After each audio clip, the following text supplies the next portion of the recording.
Apocalipsis, que empezamos nuestra serie la semana pasada, vemos algo bastante interesante. Número uno, hay esencialmente dos reacciones a la presencia del Señor.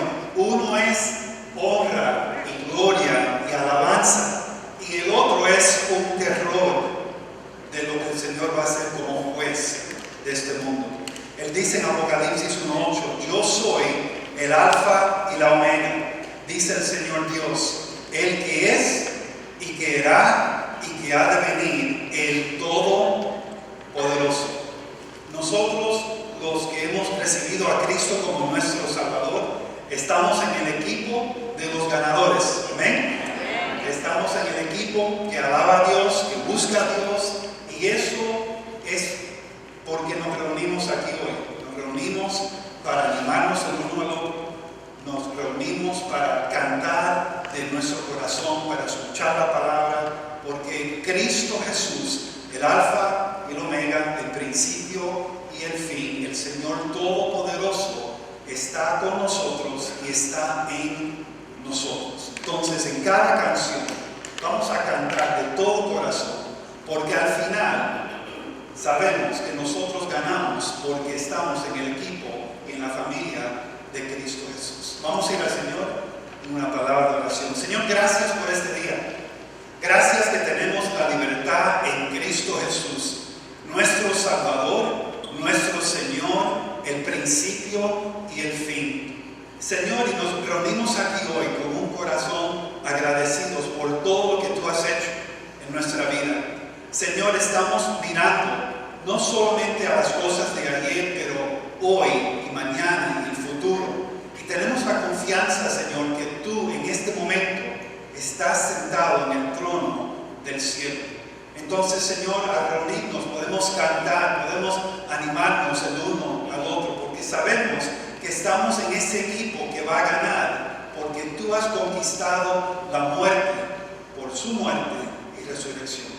Bendice este servicio, Señor, al aprender más acerca de la iglesia en Éfeso. Pedimos, oh Dios, que podemos aplicar eso en nuestra vida, en el nombre de Cristo Jesús. Amén. Por favor, pónganse de pie, vamos a cantar una canción.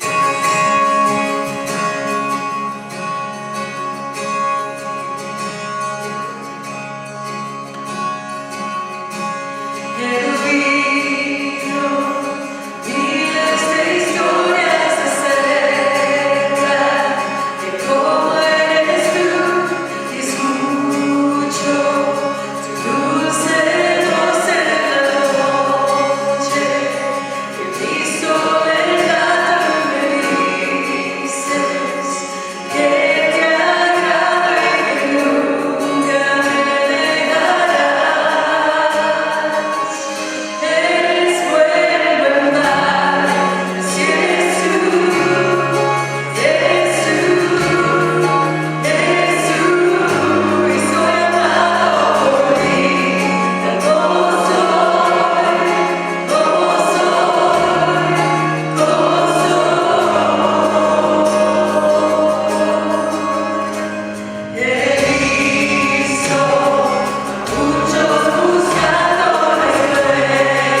Es un gozo ver a todos aquí esta mañana, en vivo y en directo, y estamos esta semana en la segunda semana de nuestra serie de 3 sobre el capítulo 2 de Apocalipsis.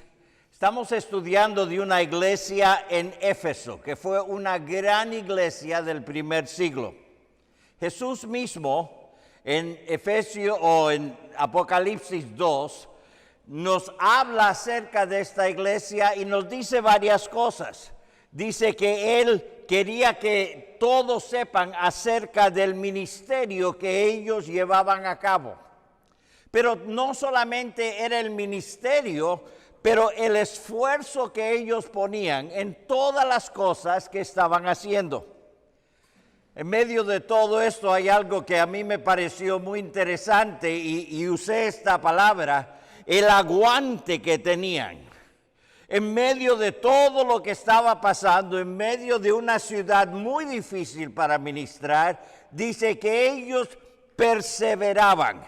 Ellos aguantaban las cosas que estaban pasando, aceptaban los sufrimientos, aceptaban las dificultades en el medio ambiente, pero en todo ello lo convertían en gracia y en gloria para el Señor Jesucristo. Dice que ellos no toleraban personas malas, no toleraban que personas dentro de esa congregación hagan cosas indebidas, cosas que no iban de acuerdo a la palabra de Dios, al mensaje de Cristo. Dice, inclusive venían gente de afuera que decían ser apóstoles, que decían ser algo que no eran. Dice, y ellos los ponían a prueba para comparar sus acciones con la palabra de Dios, sus acciones con los caminos de Dios. Todo lo que ellos hacían en su vida lo comparaba con lo que Jesús había dicho y el camino que Él les había dado para llevar. Pero en medio de todo este elogio, nos dicen los versículos 4 y 5 de Apocalipsis 2, dice, pero tengo contra ti. Pero tengo contra ti que has dejado tu primer amor. Recuerda, por tanto, de dónde has caído, y arrepiéntete, y haz las primeras obras, pues si no, vendré pronto a ti, quitaré tu candelero de su lugar, si no te hubieres arrepentido. Al parecer la iglesia, individualmente, como somos la iglesia cada uno, individualmente y colectivamente la iglesia se había abandonado su amor. Ahora, la semana pasada nosotros mencionamos que esto podía significar una de 3 cosas. Número 1, podía significar que habían perdido su amor para con Dios mismo, o que habían abandonado su amor el uno para con el otro, o posiblemente que habían abandonado su amor para con su prójimo, para con sus vecinos. Y lo más probable era que habían perdido algunos elementos de 3 de esas cosas: con Dios, con los hermanos y con el mundo. El amor de ellos había menguado. Ahora, tenemos que entender, todos nosotros somos susceptibles a desviarnos. Y si no tenemos cuidado, nosotros podemos encontrarnos en una situación como los efesios, habiendo dejado el amor que una vez teníamos. Ahora, Jesús mismo nos da un proceso aquí en estos versículos, en el versículo 5 en particular, para ayudarnos a recuperar este primer amor que teníamos.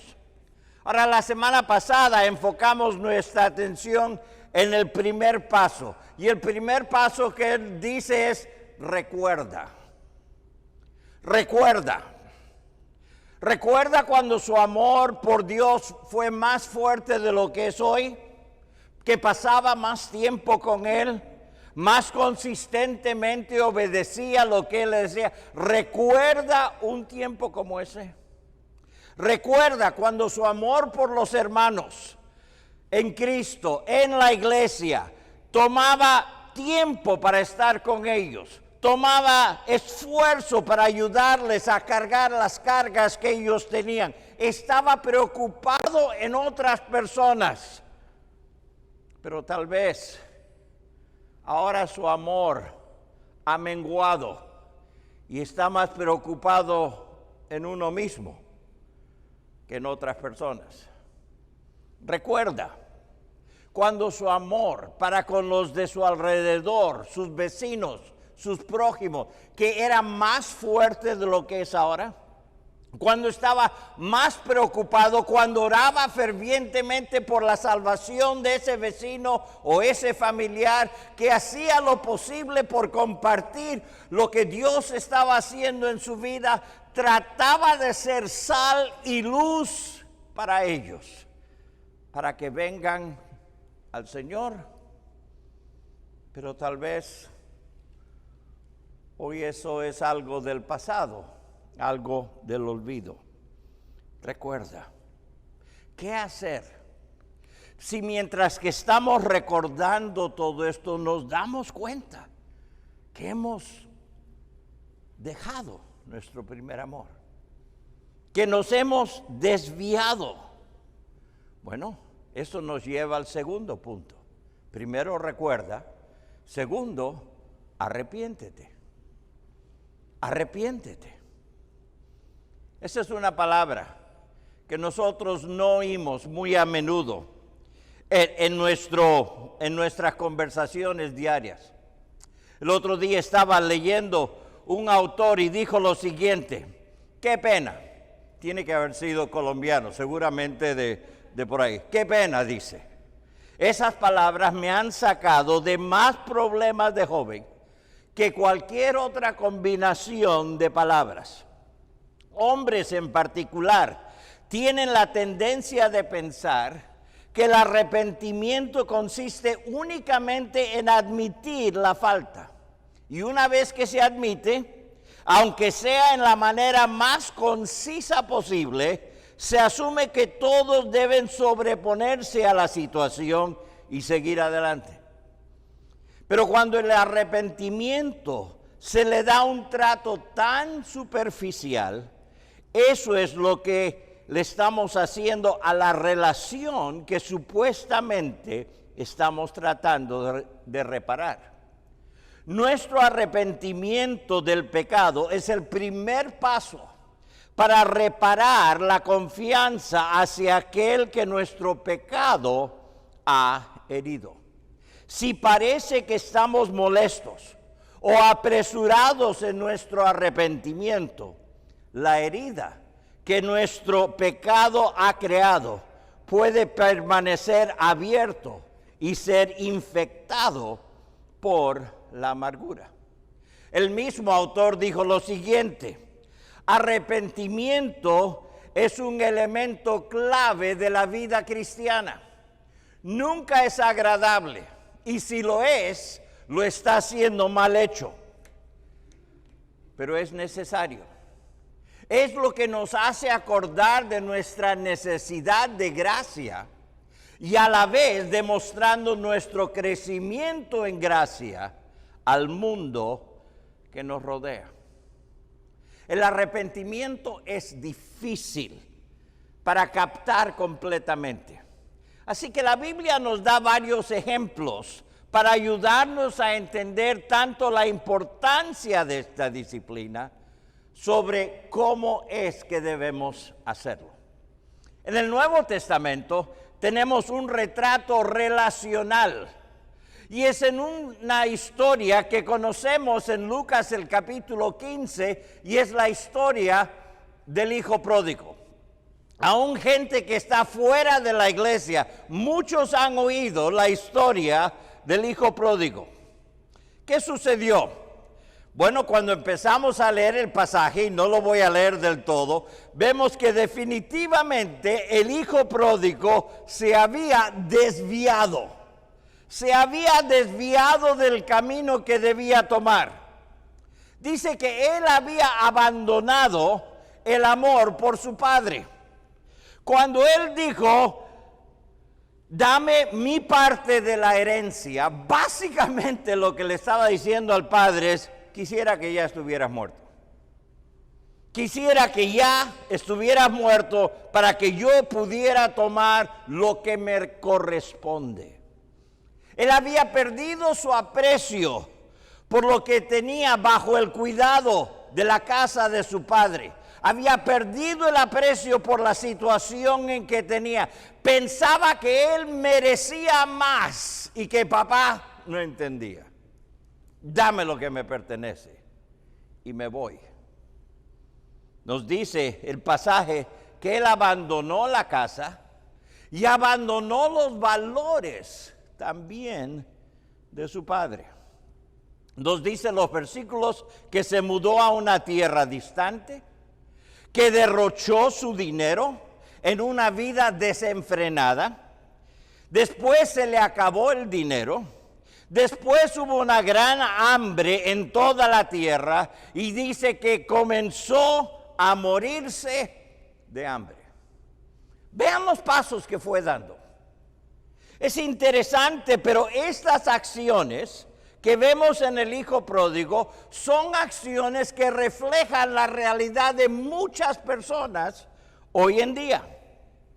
Primeramente, pierden el aprecio por lo que tienen en Dios. Pierden el aprecio de lo que es estar en la casa de Dios, en las cosas de Dios. Se separan de otros que siguen a Dios. Buscan satisfacción en otras cosas. Malgastan tiempo, malgastan recursos, malgastan energía, pero no encuentran la satisfacción en otras cosas. Un día les cae una tragedia. A veces es la salud, a veces es la falta de trabajo, a veces son las finanzas, a veces son las relaciones con otras personas. Una de esas cosas les cae encima de repente.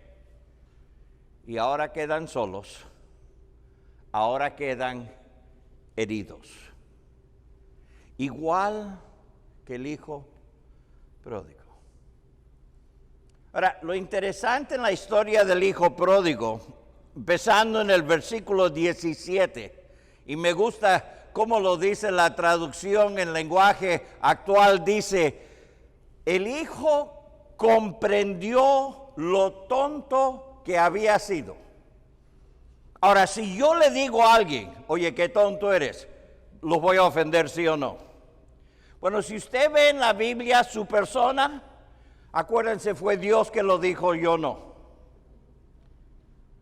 El hijo se dio cuenta de lo tonto que había sido el dejar la casa de su padre, el tomar todo ese dinero, el haberlo malgastado. Se dio cuenta cuando estaba con los puercos, pidiéndole al puerco que comparta su comida. Ahora, yo sé que la mayoría aquí, cuando hablamos de puercos, solo saben comerlos. No saben criarlos. Pero déjeme decirles, por mi experiencia de año y medio criando puercos cuando tenía 13 y 14 años, pedirle a un puerco que comparta la comida con usted no es buena idea. Inclusive ponerse entre ellos y la comida tampoco es buena idea. Él estaba en una situación que no podía ganar, no podía salir bien. Nos dice el versículo 17 de Lucas 15, cuando finalmente entró en razón, se dijo a sí mismo, en casa hasta los jornaleros tienen comida de sobra. Y aquí estoy yo, muriéndome de hambre. Volveré a la casa de mi padre y le diré, Padre, he pecado contra el cielo y contra ti. Ya no soy digno de que me llamen tu hijo. Te ruego que me contrates como jornalero. Entonces regresó a la casa de su padre. Noten qué pasó. En el versículo 17 recordó. Se acordó cómo eran las cosas en la casa de su padre. Decía, miren, hasta el que viene y trabaja solamente por hora, por día, el más bajo en la casa de mi padre, está mejor de lo que yo estoy. Recordó. Segundo, se arrepintió. Padre, he pecado contra el cielo y contra ti. Y déjenme decirle, cada uno de nosotros cuando pecamos contra Dios y contra los que están a nuestro alrededor. Y tercero, regresó. Alguna gente dice, wow, estoy mal, esto está mal, esto no es lo que quería, pero seguimos adelante. Eso no es arrepentimiento. Arrepentimiento es cambiar de opinión. Es mirar nuestra situación que pensábamos que estábamos bien y admitir, estoy mal. Estoy mal. Él admitió que estaba mal. Fue a su padre y le admitió a su padre que él estaba mal, que había hecho mal. Pero no era solamente pensarlo, lo hizo. Yo creo que mucha gente lo piensa, pero después, por temor, por soberbia, por vergüenza, no hacen, no regresan. Este joven regresó.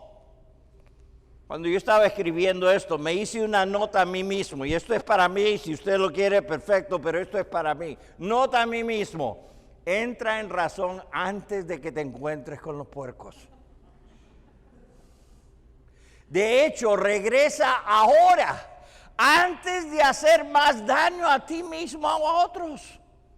Posiblemente usted está aquí esta mañana o está viendo esto online y está diciendo, bueno, las cosas no van bien, no voy bien, pero no estoy con los puercos todavía. No, pero ya se les oye a la distancia. Recuerde, arrepiéntase antes de hacerse más daño usted mismo.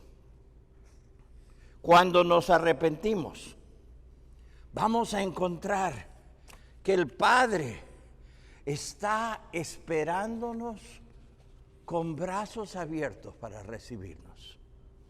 Dice el versículo 20, entonces regresó a la casa de su padre, y cuando todavía estaba lejos, su padre lo vio llegar, lleno de ¿qué? De amor y de compasión. Corrió hacia su hijo, lo abrazó y lo besó. Acuérdense de algo. La Biblia nos dice en los Salmos que Dios se acuerda que solo somos polvo. A veces nos creemos gran cosa, pero Dios se acuerda. Somos polvo. A veces llegamos a una posición en que decimos, no, yo nunca voy a hacer eso. Y se me viene Pedro a la mente. Y después lo hacemos. Pero ¿saben el que no quedó sorprendido? Jesús. Jesús no estaba sorprendido de lo que hizo Pedro. Y Dios no está sorprendido de cuando usted y yo metemos la pata tampoco. Cuando nos desviamos, Él dice, son polvo. Son polvo. Oh, pero cuánto quiero ese polvo. Cuánto quiero ese polvo. En el Antiguo Testamento, nosotros vemos un retrato y voy a llamarle un retrato agrícola, para que nosotros entendamos. Oseas, el profeta Oseas, uno de los profetas menores, pero con un mensaje mayor, estaba hablando acerca de la nación de Israel. Israel en ese tiempo fueron las 10 tribus del norte que se habían separado de Judá, que eran las 2 tribus al sur. Ahora, Israel habían establecido 2 centros de adoración para que las personas de su sector no vayan a Jerusalén para adorar al Dios vivo y verdadero. En estos centros pusieron becerros de oro para que las personas los adoren, y la idolatría en una área de sus vidas los separó de Dios en todas las demás áreas de sus vidas. El ministerio de Oseas fue el de apuntar a las personas hacia su pecado contra Dios, advertirles del juicio venidero y llamarlos a arrepentirse para evitar el juicio de Dios. Todos los capítulos de Oseas tratan estas cosas. Y en el capítulo 10 y el versículo 12, Él nos da un retrato vivo de lo que es el arrepentimiento. Dicen: planten buenas semillas de justicia y levantarán una cosecha de amor. Aren la dura tierra de sus corazones, porque ahora es tiempo de buscar al Señor para que Él venga y haga llover justicia sobre ustedes. Un pastor llamado Sandy Adams dijo lo siguiente: el arrepentimiento hace para nuestro espíritu lo que un arado hace para tierra dura. Así que cuando estamos hablando del arrepentimiento, estamos hablando de la acción arando nuestro corazón. Arando nuestro corazón. Dice un autor: el corazón genuinamente arrepentido ve el pecado en toda su fealdad. Lo ve tal como es. Me acuerdo en una ocasión, estuve ayudando a una persona que había hecho mal y sabía que había hecho mal. Yo me enfrenté a ellos, les pregunté sobre el pecado que sospechaba, y ellos admitieron que lo habían hecho. Hubieron varias cosas que tuvieron que hacerse, y en este caso 2, 3 días más tarde tuvo que presentarse ante un grupo de personas para hablarles y confesar su pecado. Fui a recogerlo y lo llamé. Nos sentamos en el carro manejando, y esto fue lo que me dijo: yo quiero que la gente vea el pecado con todo lo feo y lo malo que es. Eso es arrepentimiento. Cuando uno mismo lo ve por lo que es, no las excusas, pero cada vez que ponemos un pero, le estamos quitando. No queremos que vean lo feo que en verdad es. Pero el arrepentimiento genuino ve el pecado en toda su fealdad.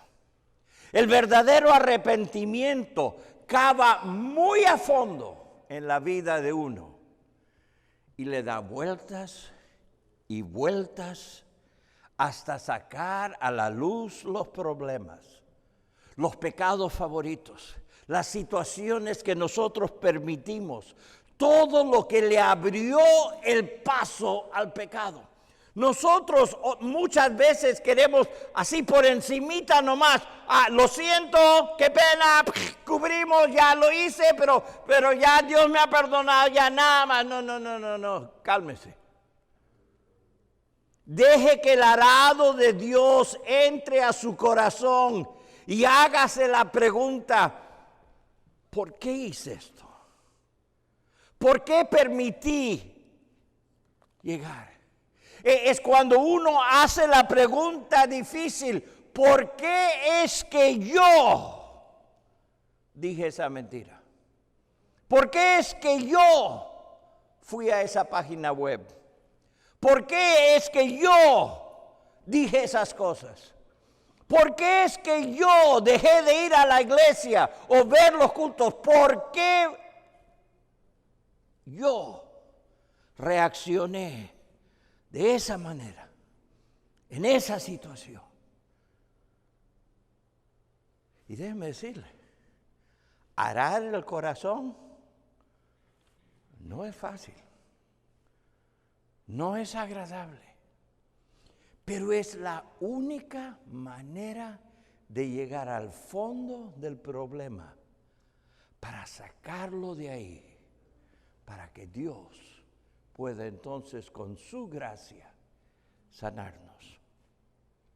Rebusque su corazón hasta hallar los ídolos que han ocupado el lugar debido de Dios en nuestra vida. El otro día estaba leyendo en un devocional que alguien me regaló para Navidad.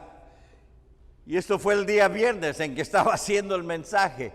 Y el devocional decía, identifique sus ídolos. Dice Proverbios capítulo 3, enumera 6 cosas que pueden servir como marcas de una persona sabia y a la vez son maneras en que crecemos en sabiduría. El primero es confía en el Señor con todo tu corazón.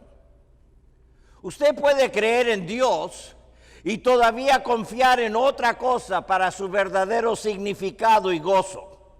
Y eso es en verdad su Dios. Podemos esconder esto aún de nosotros mismos, y es solo cuando algo va mal con nuestra carrera o con nuestra familia, y me apresuro en añadir con nuestra salud, con nuestros planes, etcétera, que se da cuenta de que esa otra cosa, ese ídolo ha sido lo más importante en su vida. Hay muchas emociones en torno a las cosas en las cuales usted ha decidido poner su confianza, bien sea su carrera, sus bienes, su cónyuge, sus hijos o alguna relación romántica, y a la misma vez puedo añadir su partido político, su sistema económico o de gobierno favorito. Quedará excesivamente afectado, ansioso, enojado o descorazonado si cualquier cosa los amenaza. Ellos les ciegan el juicio y distorsionan su visión de sí mismo y del mundo que los rodea.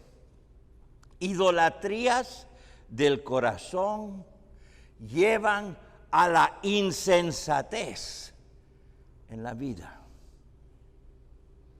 Pero cuando aramos nuestro corazón y descubrimos la raíz de nuestro pecado, bien sea el enojo, la soberbia, la falta de satisfacción, si estamos dispuestos a llevar ese descubrimiento al Señor, encontraremos gracia, misericordia y perdón en Él.